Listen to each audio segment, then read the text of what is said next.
Para quienes no lo conocen, Gabriel Ventasgal es periodista, es analista, entre las muchas cosas que hace, y a mi parecer es uno de los que mejor explica el conflicto en Medio Oriente, la realidad israelí en el mundo de la habla hispana, y yo creo que lo hace tan bien que inspira a jóvenes, como quien les habla en este momento, a tomar la iniciativa y empezar de a poco también a dialogar, conversar y tratar de poner en palabras lo que está pasando en Israel.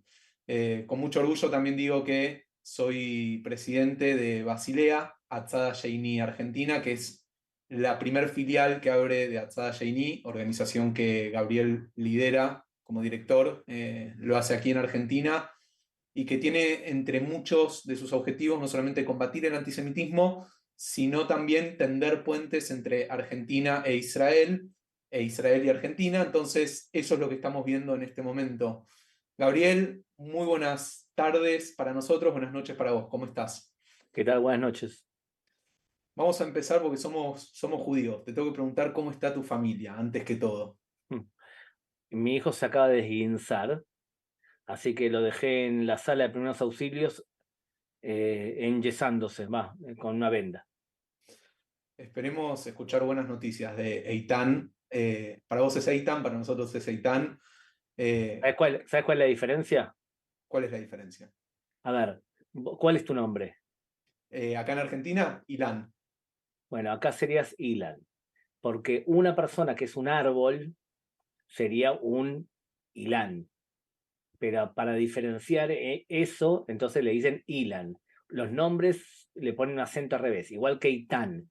Es fuerte o valiente, pero para demostrar que es un nombre le pones Eitan al revés. Ah, mira, también podemos aprender como docencia, cosas que tiene Gabriel. Y está bueno poder ponerle un poco de humor. Gaby, la realidad es que hace muchos días, 26 para ser exactos, como siento que a todos nos cuesta un poco la realidad. Yo suelo decir que acá en Argentina, por lo menos lo que nos pasa es que tenemos el corazón en el trabajo y la mente en Israel, o la mente en el trabajo y el corazón en Israel. Y creo que nunca antes me había tocado vivir algo así. ¿Cuál es el estado de situación, por lo menos hoy a la noche, allá? Eh, Hay una relativa tranquilidad porque las operaciones se realizan del lado palestino. Entonces, lo que se habla es cuánto fue el poder de destrucción del día de hoy de Israel para acercarse al objetivo que es, por un lado, eliminar al Hamas como amenaza física y por otro lado, recuperar a los rehenes. En el tema de recuperar a los rehenes no hay novedades hoy. Y en el campo del daño físico que se le hizo al Hamas, tenemos hoy 12 muertos, 12 soldados muertos intentando penetrar en túneles. Y también cuando fueron atacados con una especie de camión, de jeep protegido, un blindado, fueron atacados y murieron en combate dentro de la Franja de Gaza. El Hamas argumenta que murieron un montón de palestinos, por supuesto que todos inocentes, y dicen que ya tienen 8.000 muertos. Cosa que en general cuando el Hamas te dice un dato, no hay que creerle demasiado porque es parte de la estrategia comunicativa del Hamas. De todas formas, las imágenes que vemos de destrucción física de la Franja de Gaza son contundentes. O sea, hay imágenes de satélite que te muestran el antes y después, y el después es casas y casas destruidas. Ahora, tocaste justamente uno de los temas principales y nos afecta mucho a nosotros como argentinos, porque el 10% de los rehenes, 21 personas, son argentinas. ¿Cómo está la moral en Israel? ¿Cómo ves a la gente en este momento, eh, más allá de la situación de guerra en sí mismo, digo, con la situación puntualmente de los rehenes que tiene Hamas? Mira, es una situación doble. Por un lado, una angustia seria, y la televisión está todo el tiempo con testimonios de familiares que vienen a contar y a pedir por los suyos, ¿no? Y la angustia no es una angustia menor, porque no es que te secuestraron a un familiar tuyo en América Latina y te piden rescate, y vos tenés la esperanza que si lo vas a pagar, quizás lo recuperás a tu familiar. y que hay una posibilidad grande de que si pagás, lo dejen libre. ¿Estamos de acuerdo? Ujú. Aquí el punto de partida es que si el Hamas degolló a niños e incendió a menores de edad y le cortó la panza a una mujer, o violó a una mujer mientras que el novio le ponían un revólver en la boca, el grado de deshumanidad que demostró el Hamas te hace pensar que la vida de los propios palestinos, ¿cómo le va a importar la vida de los rehenes? Yo creo subjetivamente que hay cierto convencimiento que buena parte de los rehenes no van a volver vivos. Y por otro lado, creo que hay un nivel de solidaridad ciudadana que no hemos visto en la historia de Israel, quizás. Perdón, Gaby, parte de un discurso oficial fue eso, hablar de cómo se unió y cuál fue la respuesta de Israel como Estado, en referencia a que venían muy desunidos, venían con muchas marchas, venían con muchas quejas de un lado y del otro, y todo esto como que aglutinó, volvió a unir a la población de cierta manera. Sí, de hecho, me atrevería a decir que el único que desentona en ese espíritu de unidad es la prensa israelí, que por más que tiene todavía un mensaje de unidad, tiene un porcentaje de su tiempo, se dedica a seguir con la política de vamos a echarle toda la culpa a Netanyahu. Y te lo dice alguien que considera que Netanyahu terminó su cadencia como primer ministro.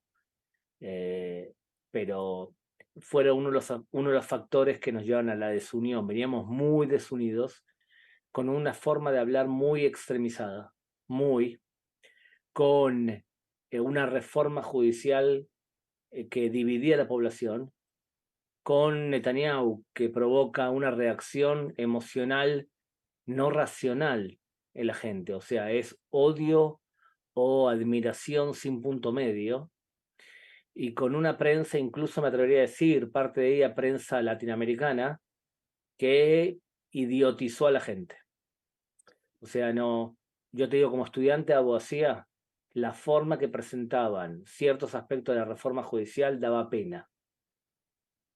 Realmente no sé, decirte que escuché una vez una entrevista en Radio High, por ejemplo, de un periodista israelí diciendo que si la premisa, el principio de razonabilidad era aprobado, era el fin de la democracia. Y yo me tomaba la cabeza y decía, no podés ser tan irresponsable, decía algo así. Primero que es mentira. Y segundo, de que vos no podés extremizar el diálogo de tal manera porque la gente no es abogada, la gente no sabe eso. Entonces, ese tipo de cosas pasaron acá en Israel. Bien, y de hecho, Gabriel, corregime si me equivoco, cuando llamaron gente a enrolar, del 100% que se necesitaba para las reservas, hubo un 140% de gente que fue, ultraortodoxos que se sumaron también para ayudar. Nosotros dos conocemos a una persona que recién hizo aliada hace poco tiempo y está en bases militares, sin ser militar, ayudando a hacer bolsas de comida para los hayalim. O sea, evidentemente esta guerra caló hondo a nivel social en todos los sectores, sin distinción, y la respuesta es, primero ayudo al otro, veo cómo puedo tender una mano al otro, y creo que parte también la respuesta israelí, corregime si me equivoco, es, cuando esto termine, veremos quiénes son quienes tienen que pagar por estos platos rotos, por así decir, de cierta manera. Sí, de hecho ahí explicaste también por qué, por ejemplo, faltan chalecos antibalas y cascos. Porque imagínate vos que cada año se enrolan 70.000, 80.000 reservistas al ejército y de pronto se te enrolan 360.000. O sea, no siempre teníamos equipos actualizados para poder suplir todo eso. Yo ahora estoy en una campaña para poder conseguir 60 chalecos antibalas que los va a terminar comprando el Estado. Pero como hay judíos del mundo que quieren donar, entonces va para ese lado. Entonces, eso por un lado. Estás viendo lo mejor de la sociedad israelí en todo sentido. Hoy, por ejemplo, empezó a circular un tío que en un camión empezó a trasladar como 20 lavarropas y le ofrecía a los soldados que hace 3 semanas que no están en sus casas lavar la ropa. Y hay un montonazo de ejemplos. De hecho, yo hoy puse un posteo que había un montón de proyectos de la comunidad, de la sociedad israelí, y decía, lamento comunicarles que el Estado de Israel no está atendiendo. Y como no está atendiendo, diríjase al pueblo de Israel. Y el pueblo de Israel está mostrando rostros sensacional. Por otro lado, sí, la lógica para muchos es, ahora estamos disparando, luego vamos a investigar. Y te digo ya dos conclusiones que creo que hoy publiqué en Infobae. Hay dos conclusiones para mí claras. La primera es que el 7 de octubre, el atentado, para mí murió la carrera política de Benjamin Netanyahu. Se terminó su cadencia como primer ministro. Es algo que después de esto es lo más sano es que el Likud mismo lo cambie. O sea que hay una remoción interna, ¿no? Y lo segundo que murió es el campamento pacifista en Israel. Me cuesta creer que en Israel alguien vaya a votar al Partido Laborista o a Meretz en las próximas elecciones. Hablar hoy sobre que hay un socio para la paz del lado palestino y demás es un producto que hoy no va a tener compradores. Hay un quebrantamiento, evidentemente, de la confianza, me parece, después del 7 de octubre, entre israelíes y palestinos. Y lo más llamativo de todo esto, por lo menos a mí una de las cosas que más me preguntan, Gabriel, es, bueno, ¿y por qué pasó lo que pasó? Digo, si evidentemente Israel tiene uno de los mejores ejércitos a nivel mundial, ¿cómo fue que pasó todo esto? Y lo primero que se me viene a la cabeza es nada de todo esto es posible si Irán no está detrás de Hamas apoyando este tipo de ataques. ¿Por qué Irán estaba tan interesado en que pase lo que pasó el 7 de octubre? A ver, vamos a ir tres niveles. El primer nivel es lo que le decimos a la prensa. Le decimos a la prensa y tiene razón que Irán está detrás de esto porque está muy interesada en que Israel no firme un acuerdo de paz con Arabia Saudita cuando era evidente que íbamos a firmar en cualquier momento. Dos ministros israelíes habían estado en Arabia Saudita participando de congresos y el rey de facto, que es Mohammed ibn Salman, había dicho claramente que vamos en un proceso de normalización con Israel. O sea que era claro que íbamos a firmar la paz. Cuando musulmanes y judíos se matan, nadie afirma una paz.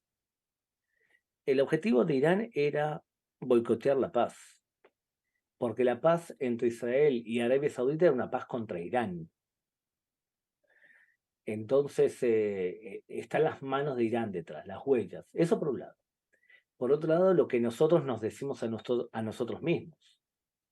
Y es un exceso de confianza, creer que todos los israelíes éramos Dorón de Fauda, en donde basás tu seguridad en una valla de seguridad muy inteligente y basás tu seguridad en cúpula de hierro, y además en las últimas contiendas contra el Hamas o la Yihad Islámica los machacaste, y además de todo eso pensaste que si vos dejabas entrar 20.000, 30.000 trabajadores por día a trabajar en Israel, económicamente iban a estar mejor, entonces no iban a querer hacer un atentado. Entonces vos tenés el primer nivel, que es Irán. El segundo nivel es qué nos pasó a nosotros. ¿Está bien? Deja a un lado algunos problemas técnicos que quizás ocurrieron. Lo más grande es que nosotros nos confiamos demasiado y por eso dejamos pocos guardias en la frontera y nos atacaron en 30 lugares diferentes, mataron a nuestros soldados primero y después mataron a la población civil. Y me atrevería a decirte algo que no lo vamos a decir en una entrevista, pero que creo que es más profundo en Israel. Tenemos una cultura en Israel de un amigo trae otro amigo. Y es, en la justicia tenemos un amigo que trae otro amigo. Entonces, la Suprema Corte de Justicia, nosotros tenemos a 15 jueces del Supremo, de los cuales 12 son iguales, clonados. ¿Está bien? En la academia, las universidades, tenemos algo parecido. En la prensa, ni hablar.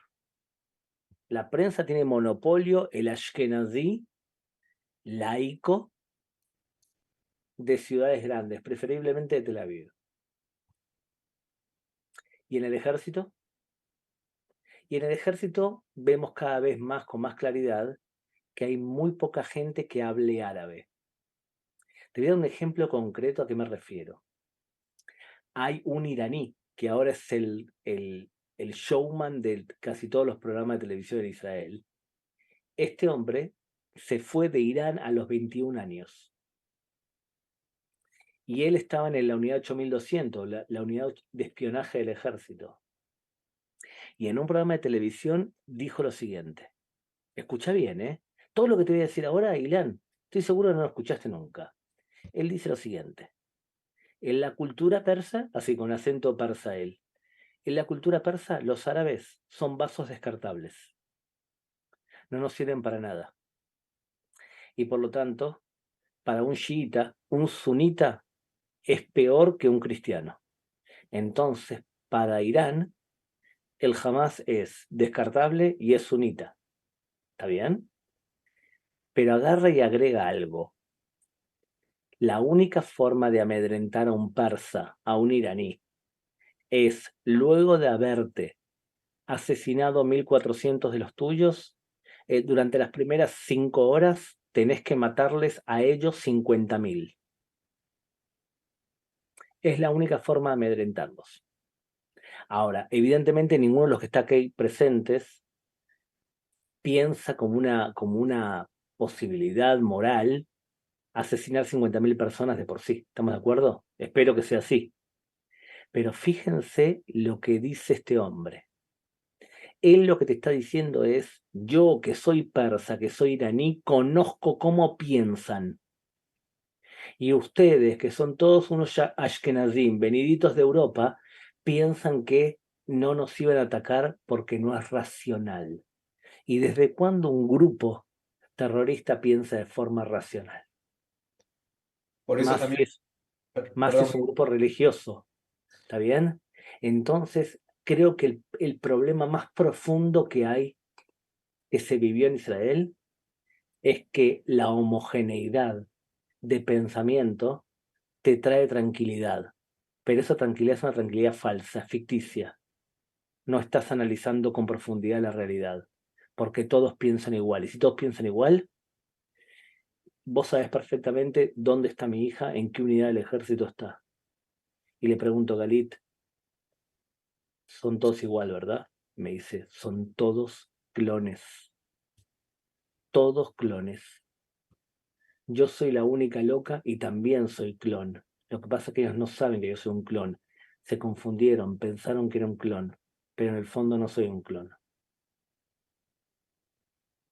em, yo creo, Gabriel, que parte de tu respuesta está clara y que también la sociedad israelí lo va a debatir a futuro, son parte de los debates que se tienen que dar, porque la sociedad israelí está cambiando y está mutando, pero hay algo que por lo menos hace mucho ruido, que el conflicto parece no estar achicándose a ser un conflicto entre Israel y Hamas, sino que vemos que también hay respuestas en algunos sectores del mundo árabe o en Medio Oriente, como puede ser quizás Yemen, que de repente vemos que hay una declaración de guerra abiertamente, y después vemos, que es otro de los temas que me gustaría poder hablar con vos, reacciones en Europa y de a poco también en América, que no es más que el típico antisemitismo, pero que se está transformando y está mutando y encuentra una nueva razón para poder expresarse libremente. ¿Vos qué crees? ¿Que la guerra se está quedando en el eje Hamas versus Israel o que se está regionalizando de a poco? La guerra está mostrando todos los problemas latentes que existían, pero que estaban dormidos. O sea, por un lado, el antisemitismo no desapareció, sí es menor. Sí, después de la Segunda Guerra Mundial, antes antisemita, ¿quién era un antisemita antes de la Segunda Guerra Mundial? Antisemitas eran todos. Se decía antisemita aquel que odiaba a los judíos más de la cuenta. Pero después del Holocausto, el antisemitismo se ha reducido. El principal impulsor del antisemitismo tradicional, que es la derecha cristiana, hoy en día prácticamente no tiene focos grandes de antisemitismo. Sin embargo, el antisemitismo sigue existiendo y lo ves que hoy los tres principales promotores del antisemitismo es, en un grado menor, la prensa, por la forma que demoniza al Estado de Israel, promueve el antisemitismo, y tenés dos factores más todavía, y uno es la inmigración musulmana en Europa, y lo segundo es la extrema izquierda. Hoy la extrema izquierda es claramente antisemita. Entonces, hay un problema que ya existía, que es el antisemitismo en sí. Pero había otros problemas que están latentes, y es que el Medio Oriente hoy se divide en 4 fuerzas. Tenés a los musulmanes sunitas no radicales, con esos estamos haciendo la paz y los acuerdos de Abraham.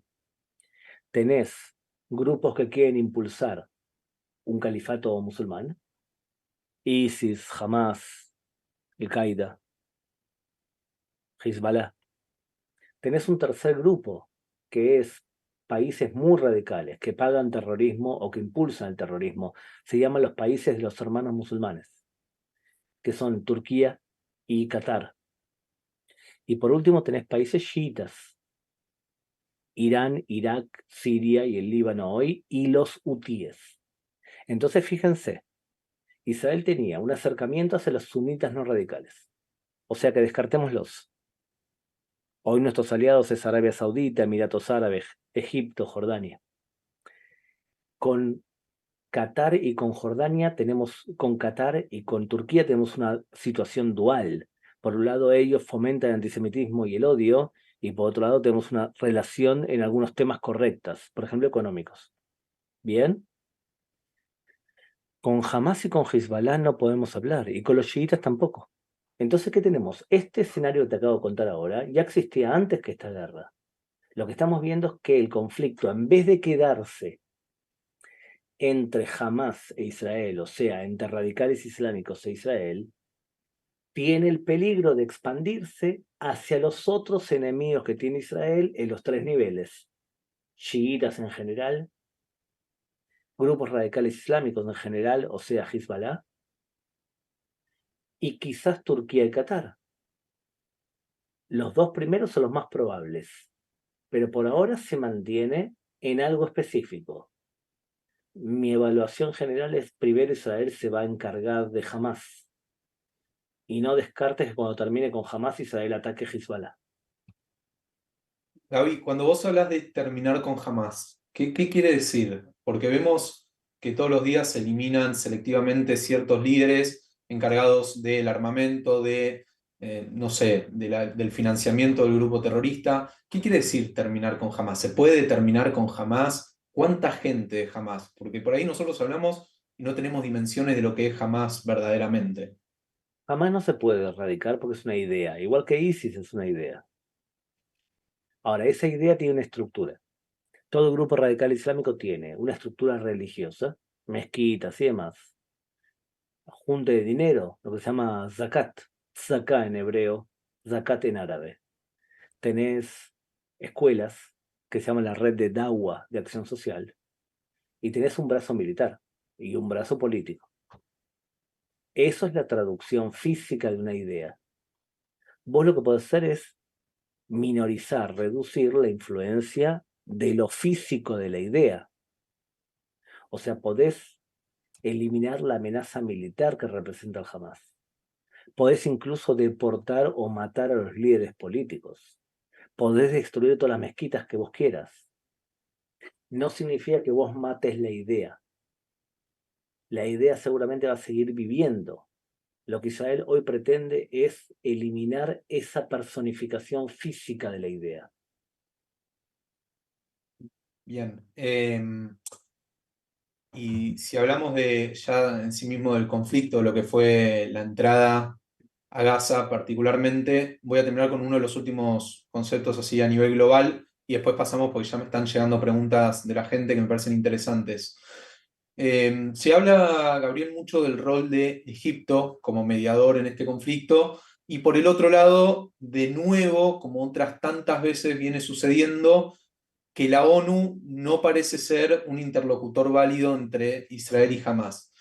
¿Qué viene pasando con la ONU y qué viene pasando con Egipto en cuanto al conflicto propiamente entre Hamas e Israel? Y siempre, perdón Gaby que te interrumpa, ¿no? Pero siempre hay que destacar esto, es un conflicto entre Hamas e Israel, no entre los palestinos, no entre todos los que viven en la Franja de Gaza, sino entre un grupo terrorista que quiere eliminar de la faz de la tierra no solamente a Israel, sino también a los judíos.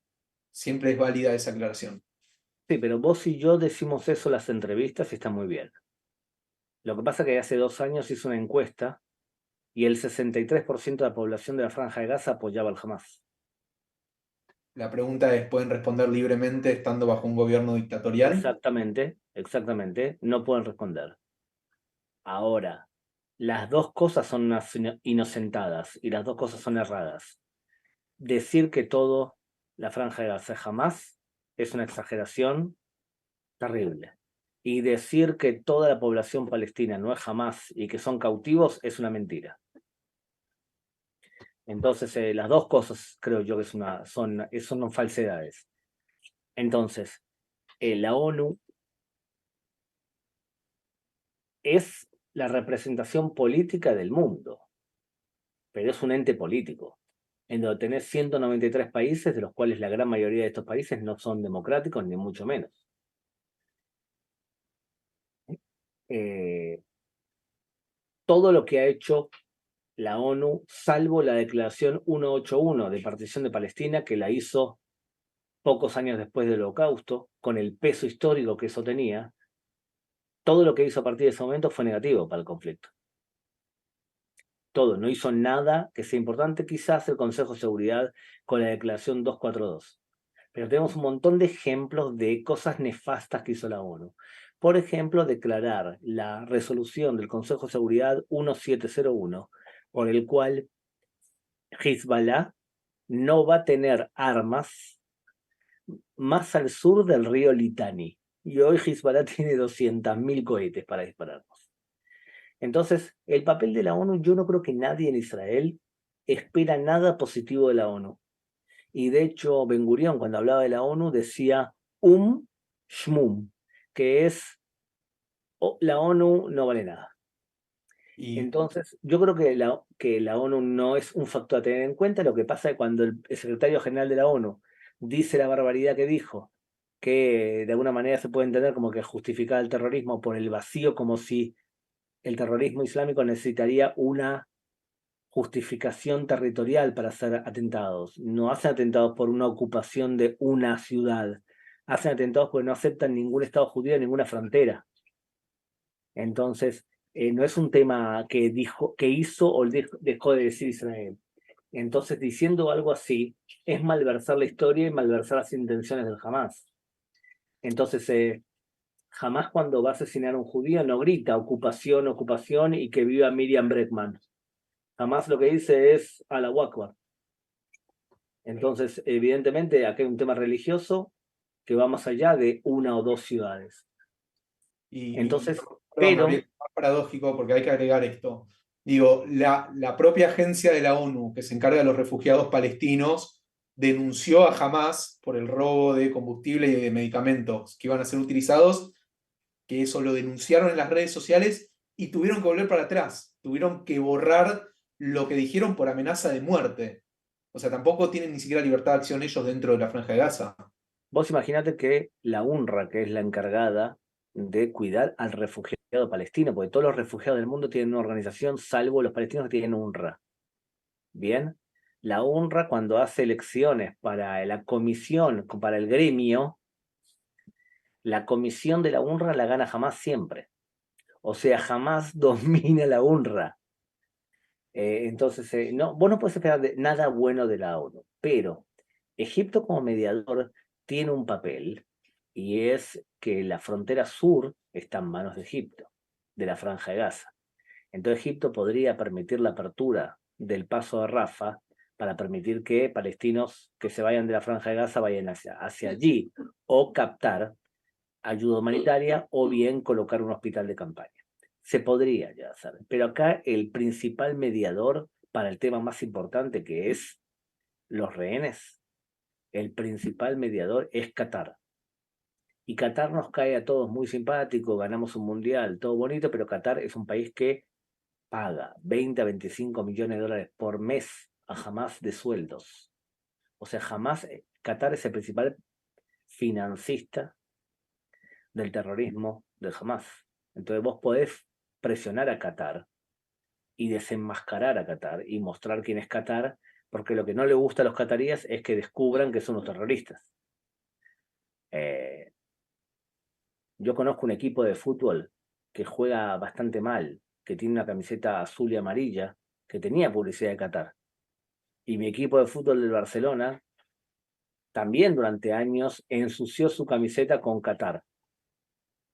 Porque simplemente es ensuciar tu camiseta. Y también, si ya entramos en un tema así, fíjense cuán confundidos estamos nosotros en Occidente, que felices le dimos a organizar un mundial a un país que tiene la televisión yihadista más potente y más dañina de todo el Medio Oriente, que es Al Jazeera, que cuando habla en castellano tienen un grupito de chicos llamado AJ+, que fue la que hizo las entrevistas a estos 3 chicos que son judíos en contra de Israel. Bueno, la hizo AJ+, y ellos se prendieron a hacer una entrevista para un canal yihadista.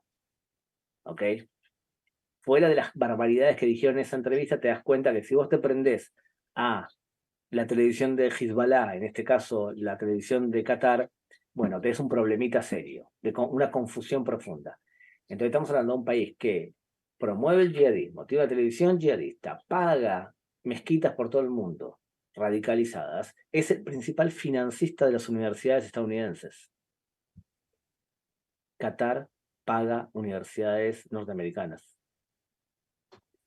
Entonces, siendo así, esos son los que nosotros podemos presionar, o los que deberíamos presionar. Aprovechando, Gabriel, de que hablaste un poco de los medios de comunicación, creo que quizás como nunca antes en la historia de las guerras que enfrentó Israel, las imágenes fueron muy nítidas de quién fue el atacante, quién fue el agresor, quién comenzó la barbarie. Yo todavía no encuentro palabra para describir lo que sucedió el 7 de octubre. O sea, de verdad, porque no termina siendo un acto terrorista nada más, es mucho más que un acto terrorista. Pero más allá de eso, y pese a que las imágenes son muy elocuentes, no mucha gente, y entrando a la pregunta que me hicieron Mónica y Claudio, no entendemos cómo hacer para que el mundo justamente pueda entender el daño que está causando un grupo terrorista. Y vemos también las manifestaciones que se están llevando adelante en Europa, como vimos la de Londres de la semana pasada, con más de 100.000 personas, que muchas de esas manifestaciones tienen un fuerte componente antisemita. Entonces, ¿cómo se batalla contra eso? O sea, con imágenes tan nítidas, pero a pesar de eso, un antisemitismo creciente y casi que incontrolable en ciertos momentos. Yo creo que el problema está en tener expectativas. En tener expectativas que nos van a entender, que nos van a comprender. A ver, hay mucha gente que hoy no se entiende. Y si comparás lo que es el año 2009, eras muy chiquito vos, pero en el año 2009 nos machacaron mucho peor que ahora. Teníamos a toda la prensa en contra, en plomo fundido. Ahora no es tan así, ¿eh? Ahora tenemos varios medios de comunicación que claramente apoyan a Israel, y en Argentina también, ¿eh? Me atrevería a decir incluso que C5N a veces hace entrevistas o informes relativamente balanceados. ¿Está bien? O sea que, pero no hay que tener demasiada expectativa. Hay que ver la realidad con los ojos lo más claros posibles. Yo en general, a ver, acá hay que hacer 2 cosas. Primero, tener un antivirus fuerte, o sea, vos saber mucho del tema para que a tus hijos y a vos mismo no te influyan cosas que dicen, por ejemplo, un periodista o un analista, sino que vos sepas mucho para que no te influya. Tener un antivirus fuerte. Cuando alguien se pregunta por qué en Estados Unidos hay tantos judíos anti-Israel, bueno, fíjate las escuelas que tienen. Perdón, fíjate las no escuelas que tienen. Pero hay un problema de educación de base y bueno, después ves las consecuencias. Eso por un lado. Por otro lado,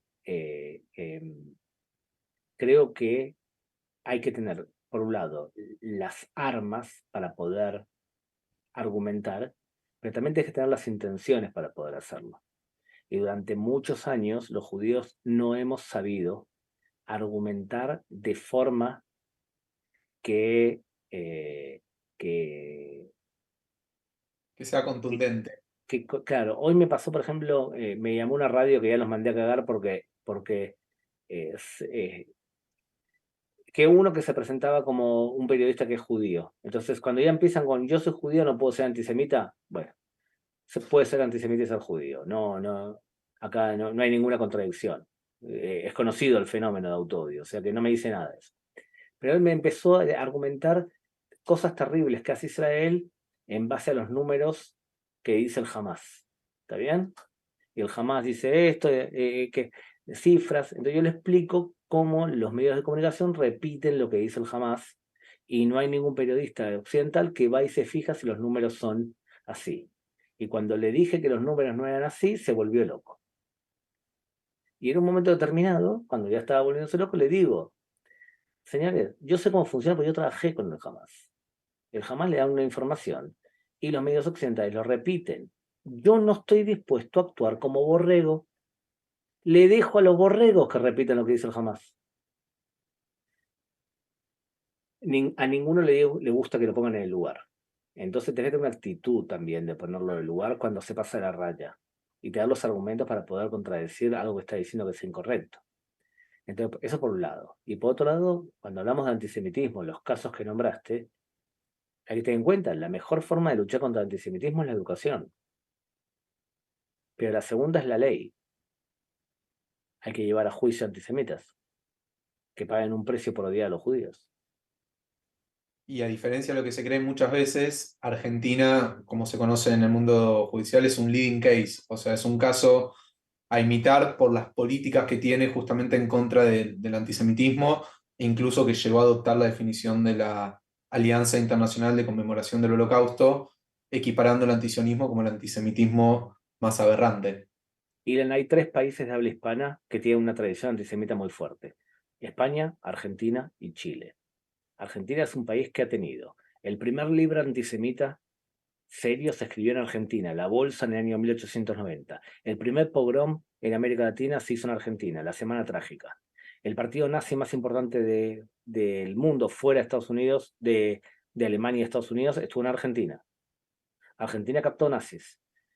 El libro para Protocolos. Yossi, Ah, el no, no. Esir, el espía arrepentido, el plan Andinia, se escribió en Argentina. Argentina es un país que tiene una tradición antisemita fuertísima. Y si no, pregúntele a los desaparecidos argentinos qué les decían cuando estaban desaparecidos y los picaneaban. Pero tiene una ley muy buena. Chile tiene leyes pésimas y el antisemitismo ahí florece, y España tiene un ADN antisemita. Entonces no hay que extrañarse que los medios de comunicación españoles informen como informen. Fíjense, díganme un literato famoso, un escritor famoso español que no era antisemita. Se los digo yo, Cervantes, el único. Quevedo, Lope de Vega, Beckett, uno peor que otro. Uno peor que otro. Quevedo el más. ¿Y Cervantes por qué no? Y Cervantes era descendiente de judíos y él lo sabía.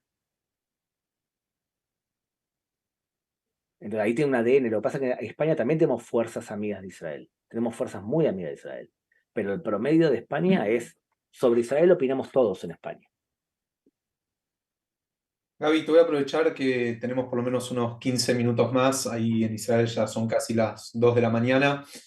Eh, y muchas de las preguntas que me están llegando me vuelven a llevar puntualmente a la situación en la Franja de Gaza. Y Lancito, hagamos ping-pong, así no me Dale, matan acá. perfecto. ¿Qué escenario te imaginas? Israel gana la guerra, terminó, día después. ¿Qué escenario ves posible? 3 escenarios posibles, creo yo. Primero, Israel conquista la Franja de Gaza y desde la conquista de la Franja de Gaza va luchando y sigue luchando con los resabios que tiene el Hamas e intenta limpiar la Franja de Gaza desde adentro. Ese escenario no lo veo muy posible. Israel no quiere saber nada con la Franja de Gaza. 2. Israel conquista la Franja de Gaza y de forma muy creativa se la entrega a la autoridad palestina. Cosa que también no es muy bueno, pero la autoridad palestina también es una autoridad muy débil. Tercero, que creo es la posibilidad más grande, Israel conquista la Franja de Gaza, ataca la Franja de Gaza y se retira y cada tanto sigue atacando.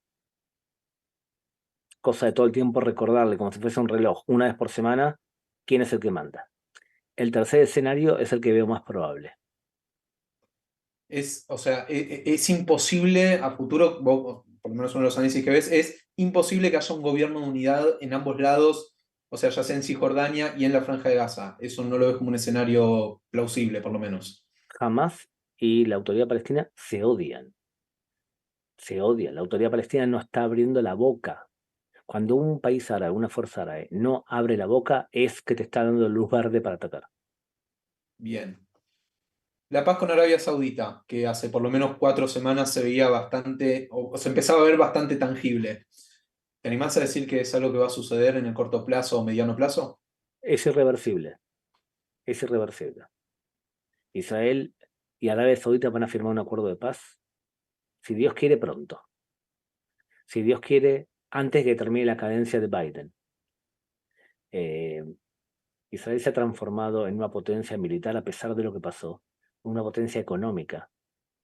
Y Arabia Saudita necesita urgente la ayuda militar de Israel contra Irán y necesita también diversificar su economía en un periodo postpetrolero como el que estamos viviendo. O sea que la sociedad saudita israelí es productiva para ambos. Como bien dijo Mohammed ibn Salman, el rey de facto de Arabia Saudita, en una conferencia de Davos, dijo, imagínense, en chiste lo dijo, imagínense lo que podemos hacer nosotros en el Medio Oriente con la inteligencia saudita y el dinero israelí. Y el público festejó eso como diciendo justamente. Entonces yo creo que es irreversible. Es irreversible. ¿Y sabes por qué es irreversible? Porque Arabia Saudita durante los últimos años impulsó un adoctrinamiento más pacífico hacia los judíos. Citaba a sermones a líderes religiosos que hablaban a favor de los judíos. Bueno, hubo A diferencia, telenovelas. Hubo claro, telenovelas en hebreo que claro, se a pasaron. diferencia de en el pasado donde el ádice, o sea, la anécdota de Mahoma, que más se repetía era que los judíos y los musulmanes estaban peleando y el judío se escondía detrás de una piedra y la piedra hablaba y decía, ven a mí y mata a este que es un judío que está escondido detrás mío. Eso que acabo de explicar ahora era la anécdota más contada en el mundo musulmán. Gaby, Naftali Bennett, ex premier israelí, publicó en el New York Times un plan para derrotar a Hamas y evitar un baño de sangre, basado en dividir a Gaza y focalizar los ataques en el norte de la Franja de Gaza para evitar que se desparramen los ataques en Israel. Con esto, se evita caer en lo que jamás busca, o sea, una guerra, ataques de Israel, que dure mucho tiempo y que haya pérdidas económicas. ¿Israel va en ese camino? No leí el artículo, lo que te puedo decir es que estoy convencido que la única forma de amedrentar y amortiguar al Hamas es atacándolo de forma constante. No hace falta con la intensidad que está atacando Israel ahora, pero no esperar que Hamas te ataque como hizo hasta ahora. Cuando Hamas tiene pausa, es mentira que es pausa. Están utilizando esa pausa para rearmarse. ¿Ustedes saben cuál es la palabra clave para entender al Hamas? Mukawama. Y esto significa resistencia. Es la palabra que es el nombre del Hamas. Resistencia. Significa que Israel me parece que ha abierto los ojos con respecto a cuáles son las intenciones de Hamas y no debería ser lógico que permite Israel nuevamente que en el periodo de transición entre guerras jamás se vuelva a armar. Bien. Últimas dos y cerramos y te dejo ir a descansar y preocuparte ahí por la situación familiar. La primera, ¿ves que va a haber un deseo genuino, ya sea en Cisjordania o en la Franja de Gaza, de que los territorios palestinos se puedan convertir en un país normal como cualquier otro país en el mundo? Ojalá, ojalá se cree un Estado palestino, ojalá. Lo que te digo ya seguro es que Gaza es un Estado propio. Cuando vos analizás un Estado, tenés que revisar lo que se llama las 4 premisas de Montevideo. Un Estado es un lugar que tiene una población clara, un terreno claro, un gobierno efectivo, no bueno, efectivo significa que existe el gobierno y que tiene relaciones internacionales, o sea, que tiene la capacidad de hacer relaciones internacionales. Los 4 componentes de las premisas de Montevideo lo tiene Gaza. O sea que si quieren vamos a declarar a Gaza como Hamastan o Hamasland, lo que sea. la autoridad palestina no es un Estado, es un protoestado, no cumple las condiciones de Montevideo. Yo creo que es buen momento para que Israel declare y reconozca a Hamastán como un Estado. Bien. Y por último, ¿Entienden algo por qué, verdad? ¿Entienden por qué? Porque sería la posibilidad de que estamos luchando Estado contra Estado. exactamente. Quiero que hablemos un poco de tu vínculo con nosotros o de nuestro vínculo con ustedes. Quiero que hablemos un poco de Israel y la Golá con Israel. ¿Crees que toda esta tragedia que sucedió, no sé si la palabra correcta es ayudó, pero por lo menos incentivó a que nos acerquemos desde la Golá hacia Israel y de Israel a la Golá? Como que ves que nuestros esfuerzos se notan ahí en Israel. Sí, claro, hay una identificación, una simpatía importante de las comunidades judías hacia Israel más que nada ahora y hay una preocupación. Ahora, yo, que me importa mucho la vida de los judíos, de hecho, fundé un partido que tengo algunos socios, que es el Partido del Pueblo Judío, el PPJ. Si es bueno para el pueblo judío, es bueno para mí. ¿Está bien? Lo voy a resumir de esa manera. Cuando analizo un presidente, un candidato a un país, ¿es bueno para el pueblo judío? Es bueno para mí. ¿Está bien? Entonces, eh, yo creo que no vale la pena todo lo que estamos viendo en relación al pueblo judío. No creo que la comunidad judía de la diáspora están muy angustiadas. La situación actual las expone a algún tipo de violencia o manifestaciones antisemitas contra ustedes. Eh, y todo esto no vale la pena para ustedes. O sea, no es la forma de acercar a las comunidades judías con esto. No valió la pena en ese sentido. Lo que estamos perdiendo es mucho mayor. Exponer a una comunidad judía que Irán haga un atentado terrorista porque quiere vengarse de algo que pasa en el Medio Oriente, que es algo que puede ocurrir, no vale la pena. Bien. A diferencia, Gaby, de lo que jamás quiere para con Israel, me parece que por lo menos Lambrot, Tarbut y Akoach son fieles exponentes de que es momento de llenar de vida las instituciones. Por lo menos a mí que me está tocando recorrer varias instituciones en este último tiempo, las instituciones están llenas de jóvenes, están llenas de gente que quiere escuchar una palabra, que necesita unos brazos extendidos. Y creo que también con este tipo de charlas que nosotros generamos, tratamos por lo menos de abrazarte a vos de cierta manera y también a todos los israelíes de forma virtual, de decirles que no están solos, que como se viene haciendo con esta campaña Am Ejad, Lev Ejad, somos un pueblo con un solo corazón que que latimos al mismo tiempo, al unísono, y que es muy importante que sepan ustedes que nosotros los acompañamos, que los estamos apoyando. Digo, se me viene ahora rápido a la cabeza que Lambrot sacó junto con otras instituciones, con Cuja, links para recaudar dinero y otras tantas campañas más que se están haciendo. Creo que también nuestro mejor homenaje para con ustedes y ustedes para con nosotros es seguir aumentando nuestra vida comunitaria, institucionalizada, y no quedarnos tiesos frente a lo que pasa. La manifestación que se llevó adelante en Israel, organizada por la OS, en Argentina por la OSA, la DAIA, la AMIA, fue masiva. Las demostraciones que se están haciendo en los espacios públicos en Argentina son masivos. Y así también creo que también podemos aprender de la sociedad israelí con esto de son muchos más los que se enrolaron que los que se necesitaban, son muchos más los chalecos que se necesitan y las manos que se están dando. Es momento también para reaccionar de esa manera y hacer eso. Entonces, abrazarte profundamente, Gaby, a vos y a toda tu familia desde acá, desde Lambrot, desde Tarbut, desde Akodah, desde la Argentina. Agradecerte y mucho por tu tiempo.